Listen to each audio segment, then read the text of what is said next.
Salut la compagnie, c'est Jules Melon et aujourd'hui dans Impro Ciné Critique, je poursuis ma rétrospective du cinéma de M. Night Shyamalan qui va nous mener tranquillement jusqu'en février prochain, date de sortie de son prochain brûlot. Il est l'heure ici d'évoquer Le Village, The Village en VO, sorti en 2004 et qui réunit au casting une pléiade d'actrices et d'acteurs fort connus tels que Bryce Dallas Howard, qui sera dans son suivant, Joaquin Phoenix, qui a joué dans son précédent, tout est lié, Adrian Brody, William Hurt, Sigourney Weaver, excusez du peu, Brendan Gleeson, Cherry Jones, l'une des présidentes de 24 heures chrono. Oui, je sais, à chaque fois qu'elle est là dans un film, je le répète. Et en parlant de cette série, il y a aussi Jane Atkinson, qui a joué quelques saisons. Parmi les plus jeunes, nous avons Judy Greer, Michael Pitt, et un Jesse Eisenberg pas connu à l'époque, avant qu'il ne soit célèbre à travers The Social Network ou encore Zombieland. Et il s'agit d'un drame fantastique, un peu romantique aussi, qui se déroule à la fin du 19e siècle, 1897, on voit une date sur une tombe au début, dans une communauté isolée au fin fond de la Pennsylvanie, non loin de Philadelphie très certainement, un village donc qui vit en autarcie, avec des anciens qui disent aux jeunes faites attention, parce que dans les bois alentours, des monstres rôdent, on les entend, on les voit un petit peu aussi, et donc ils sont renfermés sur eux-mêmes, et ils acceptent cette existence un petit peu dans la peur. Sauf que, parmi les jeunes, il y a le certain Lucius Hunt, très intelligent, qui ne parle pas beaucoup, mais quand il a des choses à dire, il va franco, et il se propose, en fait, d'aller à la ville pour aller chercher des remèdes, parce qu'on voit quand même des gens qui meurent, notamment le jeune fils d'un des anciens, au début, qui pleure, du coup, sur la tombe. L'ancien, pas le fils, puisqu'il est mort, évidemment, et ça dérange un petit peu les parents, les aînés, et parce que Lucius, quand même, a envie d'affronter potentiellement le danger et d'aller voir plus loin. Un petit peu symbolique ici de l'émancipation de la jeunesse. Rajoutez à cela d'autres personnages, donc adolescents, on va dire, dont une Ivy Walker, qui est aveugle, qui est jouée par Bryce Dallas Howard, et qui voit peut-être mieux les choses que les autres aussi, et qui est amoureuse de Lucius, mais celui-ci semble ne pas le savoir, etc. Tandis qu'un troisième jeune, mais pas si jeune que cela quand même, puisque joué par Adrian Brody, lui est atteint d'une certaine déficience mentale, considéré comme l'idiot du village si vous voulez, et qui va avoir un rôle capital dans l'intrigue, puisqu'il est très ami avec Ivy, qui est amoureuse de Lucius, ou peut-être un triangle amoureux ou pas, c'est plus compliqué que cela, subtil ou pas, je n'en dis pas plus pour l'instant. Ce qui est certain, c'est qu'à sa sortie, ce film a divisé, je l'avais vu au cinéma à l'époque d'ailleurs, et que c'est un petit peu le point de départ du Shyamalan bashing, peut-être, quoique Signe aussi déjà avait divisé, mais bon, il avait ici, on va dire, une totale liberté pour offrir une œuvre qui est très intéressante. Et moi, je suis un petit peu avec pas mal de dilemmes concernant ce film. C'est les montagnes russes à chaque visionnage, j'ai l'impression. Là, je vous avoue que donc cette énième relecture ne m'a pas emballé plus que cela sur certains points. Ce qui est sûr, c'est que Shyamalan maîtrise ses plans, sa caméra et ses thématiques, même si justement ici il y a peut-être des choses à redire sur la façon dont elles sont mises en place par rapport à l'intrigue. Je vais faire une zone spoiler à un moment, mais forcément qui dit Shyamalan dit twist, ce qui n'est pas tout à fait vrai, ou du moins c'est réduire son cinéma à cela qui est une erreur selon moi, mais là il y va franco, même deux twists à un moment, qui font que pour moi le message passé, qui est potentiellement très bien, perd un peu de son éclat, je trouve. Mais ça, ce n'est que mon avis sur le moment. Ça reste quand même un très bon film. Sur le plan formel, je pense qu'il est dans une certaine maturité ici, puisqu'il joue beaucoup sur la nature, les bois, côté presque documentaire par moment. Il pose sa caméra dans l'ambiance du village pour montrer justement la froideur et le renfermement de cette communauté. Il y a des moments où on suit forcément certaines aventures dans les bois, parce qu'on imagine bien qu'on va y aller à un moment, et aussi des plans... Alors, il y a un moment, une scène remarquable, de nuit, face à la brume, meilleure déclaration d'amour peut-être dans un film hors vraiment pure romance, même si c'est un film de romance quand même du coup, dans les années 2000, parce que c'est très fort, avec la musique de James Newton Howard qui est parfaite à ce moment-là. Il y a des cadres extraordinaires ici. Shyamalan, il maîtrise vraiment le plan formel et ça raconte quelque chose à chaque fois. Ce qui rend le film réussi. Parce que toute cette histoire de communauté avec ces monstres, le code des couleurs, pourquoi pas, le rouge égale danger, couleur interdite, ok. Il y a des moments où on sent qu'il va y avoir quelque chose derrière, tant et si bien que il n'est pas si difficile que cela de deviner certaines choses, mais encore peu importe, c'est que à la fin tu te dis, ok, finalement on n'aurait peut-être pas dû avoir toutes ces révélations-là, on aurait été quand même peut-être plus dans un mystère et ça aurait été très fort. Quelque part d'ailleurs, c'est marrant parce que je vais faire les reproches ici sur ce film, comme ceux que j'avais fait pour Old, son dernier film à date, qui m'avait un petit peu déçu dans sa finalité. Mais bon, passons.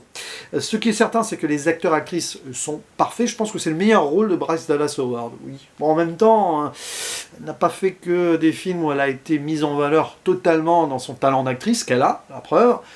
Joaquin Phoenix, plus utilisé que dans Signe, c'est pas son, on va dire, sommet de carrière, mais il y a quelque chose de très fort dans ce personnage qui parle peu, qui est attaché donc à Ivy, donc ce personnage aveugle joué par Bryce Dallas Howard. La fusion entre les deux est remarquable, d'où cette scène sur le porche en nocturne avec la brume. Voilà. Après, il y a Adrien Brody, qui a été assez, je crois, qui a divisé avec son jeu. Le problème n'est pas sa façon d'interpréter, ça peut aussi porter à confusion peut-être, c'est l'écriture d'un personnage qui est plus ambigu que prévu, qui est considéré comme innocent, mais pas tant que cela. J'ai un petit souci sur ce point, mais je pense que je vais développer ça en spoiler. Chez les adultes, on est parfait dans les non-dits, les secrets ou les choses qui sont un peu nébuleuses, même si finalement on les voit peu, c'est pas si approfondi que cela. William Hurt, oui. Sigourney Weaver, pas trop. Je pense qu'elle est un petit peu sous-exploitée quand même, une actrice voilà, remarquable. Mais c'est parce que le propos se concentre sur cette nouvelle génération, porteuse peut-être d'un nouvel espoir, une tentative de voir ailleurs. Et c'est ça la thématique du film, avec la peur. Et ces monstres qui sont parfaitement filmés, de façon quasi évanescente, comme si c'était un film de fantôme. Bah oui, il avait fait ça avec Sixième Sens, mais la façon de ne pas forcément montrer exactement les choses pour nous suggérer, et ça fonctionne très bien, même s'il y a des choses à dire sur ces bestioles et leur finalité, évidemment. Je ne vais pas aller plus loin ici sur la zone non-spoiler, et je vais entamer donc maintenant la totale pour celles et ceux qui n'ont pas vu le film. Revenez en conclusion, à moins que vous vous en fichiez de savoir ce qui se passe, peu importe.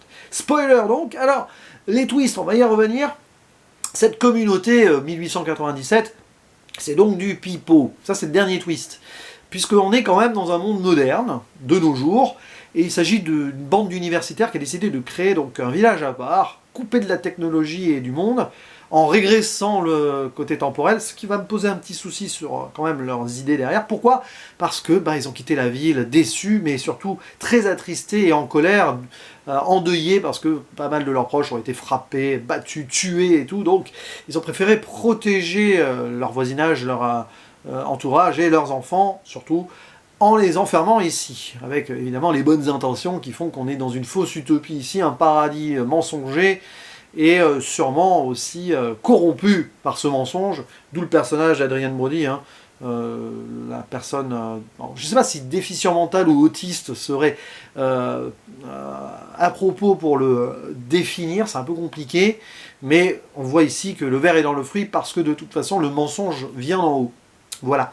Et donc, les jeunes, ils ne savent pas, si on va au-delà de la forêt, on tombe sur une route, etc.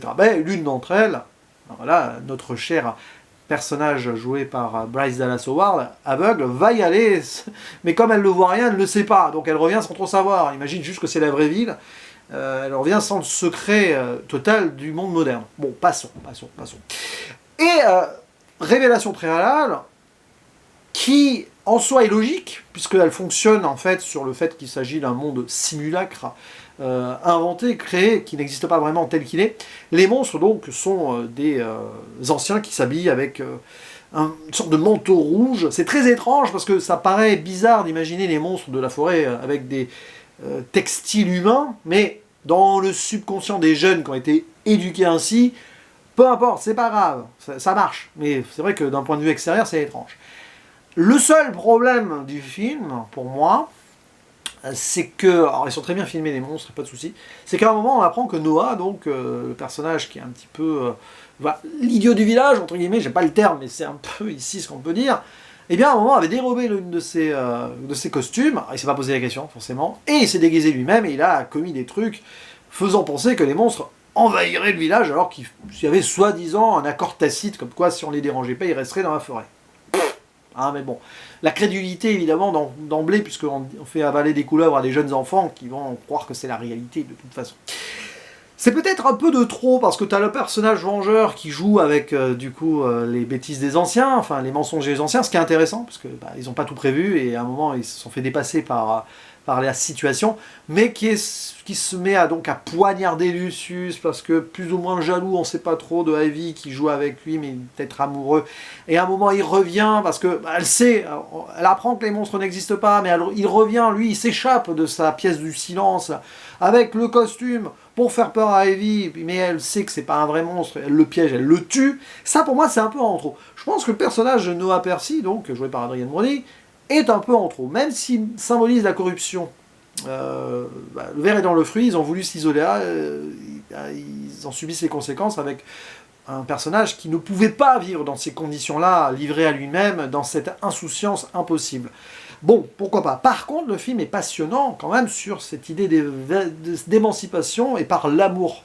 Elle va braver les dangers. Bon, au début, elle pensait qu'il y a vraiment un danger, mais après, il n'y a pas. Et c'est très fort, je trouve. Là-dessus, le film fonctionne très bien. Et la mise en scène de Shyamalan est extraordinaire sur ce point. Comment il filme les bois, l'évanescence d'un danger qui n'est plus vraiment là, mais quand même, on se pose la question, etc. Après, moi, je me pose une question, quand même. Pourquoi créer une société, donc, dans un passé, pour justifier le fait que la modernité égale violence, etc. Il faut savoir que la société américaine a toujours vécu dans cette violence-là, et je ne pense pas que certains crimes eût été impossibles pour autant à la fin du 19e siècle. Pas spécialement. Donc c'est la dégénérescence du monde moderne, oui, mais ça paraît un peu bizarre comme idée, en fait. Qui veulent se protéger en s'isolant, ok, mais pourquoi avoir à tout prix imaginé un monde rétro, sachant que les enfants eux-mêmes n'avaient peut-être pas conscience de ce qui aurait pu être moderne et tout. Oui, pour éviter les liens avec la télé, etc. Mais ils auraient pu choisir, comme les Amish par exemple, de ne pas avoir la télé, etc. sans forcément ignorer que ça existe à côté. Bon, bref. Peu importe, c'est un petit détail comme ça, mais avec le revisionnage, je te dis qu'il y a des choses qui sont un petit peu forcées dans l'écriture pour justifier des twists. Et alors que pourtant, l'ambition horrible de ces gens-là, qui à la base partent d'une bonne intention, c'est vrai, eh bien, qui se retournent contre eux, mais ou pas, parce que la finalité d'ailleurs, finalement, ils vont quand même accepter de rester dans ce monde-là, parce que le secret va rester gardé, sauf qu'il n'y a plus de monstres, mais bon, Ivy, elle peut révéler qu'il n'y a plus de monstres, mais c'est pas qu'il y a un monde moderne à côté, c'est autre chose, quoi. Pour elle, c'est juste l'autre monde, mais voilà. Bon, la finalité là-dessus laisse un suspens, ce qui est bien, en soi, mais je sais pas, il y a des trucs qui sont un petit peu, etc., voilà. Mais le côté touchant de ces interactions entre les jeunes, porteurs d'espoir, parce que c'est eux qui vont donner une nouvelle flamme à cette communauté, en forçant un peu les choses, qui va permettre peut-être de détendre un petit peu les choses, justement, l'atmosphère un peu renfermée, peut-être. Voilà, cette idée-là, on sait que Shyamalan, il aime bien montrer la transmission par rapport aux plus jeunes. Alors là, c'est pas vraiment des enfants, c'est plus des ados qui ont la vingtaine, hein, quand même, assez large, hein, pour certains. Mais ouais, ok, ça passe. Et puis bien sûr, la façon de jouer sur la peur, c'est quand même quelque chose qui est très fort dans le cinéma de Shyamalan. Et ici, c'est vrai que c'est quand même bien géré dans ce contexte-là. Mais bon, peut-être qu'à ce niveau-là, il arrive à... Après Signe, surtout, je pense, et peut-être aller trop loin dans son concept. Et après, il va tenter autre chose, avec la jeune fille de l'eau. Mais ça, ce sera le sujet de ma prochaine vidéo rétrospective Shyamalan d'ici un mois environ. Attention, je referme la zone spoiler. Je n'ai probablement pas été complet sur certaines choses, un peu pêle-mêle, mais c'est un film assez fascinant et passionnant à analyser, comme tous les Shyamalan, que je situe en dessous de Signe Incassable et Sixième Sens, mais que je verrai, peut-être, je ne sais pas où je le situerai, pardon, par rapport au film d'après, où ça a été peut-être plus compliqué me concernant. Mais bon, ça, voilà. On verra sur les revisionnages ce que donne justement la vérité des films d'après que je n'ai vu qu'une fois. Hein. Les phénomènes Jeune fille de l'eau, je les ai vus qu'une fois, par exemple. Donc à voir, à revoir du coup. À vous la parole dans les commentaires, parce que là j'en bafouille, mais ça va être à vous maintenant de taper sur votre clavier votre avis sur le film, les acteurs, actrices, est-ce que vous le classez haut dans le palmarès de Shyamalan, votre interprétation sur certaines théories que j'ai dites en spoiler, bien sûr, bon, c'est pas vraiment des théories, c'est des petites sensations surtout, Bref, maintenant je me tais et je vous dis à la prochaine. Ciao.